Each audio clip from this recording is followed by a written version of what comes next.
পালং রেডি। এটা আপনি গরম ভাতের সঙ্গে মানে ফ্রাইড রাইস বা নান পরোটা সবের সঙ্গে খেয়ে একবার দেখতে পারেন আর কমেন্টে লিখে জানাবেন প্লিজ। নমস্কার বন্ধুরা, আজকে আমি আবার একটু ডায়েট খাবার বানাবো।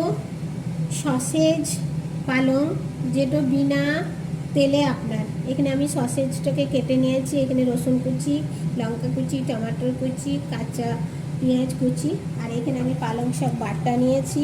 মানে পালং শাকটাকে ভালো করে ধুয়ে হালকা সেদ্ধ করে বেটে নিয়েছি। আর এইখানে আমি নিয়েছি আদার রস। ঠিক আছে, দেখুন তাওয়াতে আমি কিচ্ছু দিই নেই। এবার আমি তাওয়াতে পালং শাকটা দিয়ে দিলাম।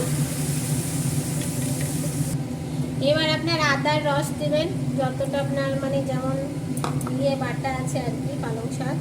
এবার আপনার হলুদ গুঁড়ি দেবেন, স্বাদ অনুসারে নমক ডালবেন আপনার। এবার আমি পেঁয়াজ কুচিটা দিচ্ছি এক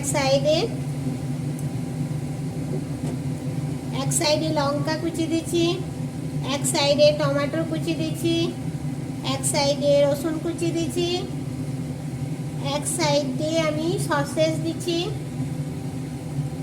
আর সামান্য আপনি পনির থাকলে পনির দিয়ে দেবেন। আমি তো ডিম ভাজাও দিয়ে দিই, একটু ডিম ভেজে পরে পনির দিয়ে দেবেন। বাচ্চা একদম খুশি খুশি খেয়ে নেয়। এবার আমি অল্প উপর থেকে গরম মশলা দিচ্ছি, অল্প আপনি চিকেন মশলা দিবেন, সামান্য সামান্য অল্প আপনি মিট মশলা দিবেন। এবার আমি ঢাকুন দিয়ে দেবো 5 মিনিট। ঢাকুন দিয়ে কম আঁচে রেখে দেন। 5 মিনিট কম আঁচে আমি ফুটতে দিয়ে দিয়েছিলাম। দেখুন কত বড় বড় হয়ে গেছে সসেজ ডালা, আর যা সুন্দর গন্ধ উঠেছে। এবার সামান্য আপনার ঘি দিয়ে দেবেন বা বাটার দিয়ে দেন, কিছু দিয়ে দেবেন। আর যদি এমনি খেতে পারেন এমনিও খেতে পারেন। ব্যাস, আমার ডায়েট সসেজ পালং রেডি। আহা হা, খাবার জন্য আপনারা এসে যান। পালং রেডি। এটা আপনি গরম ভাতের সঙ্গে মানে ফ্রাইড রাইস বা নান পরোটা সবের সঙ্গে খেয়ে একবার দেখতে পারেন আর কমেন্টে লিখে জানাবেন প্লিজ।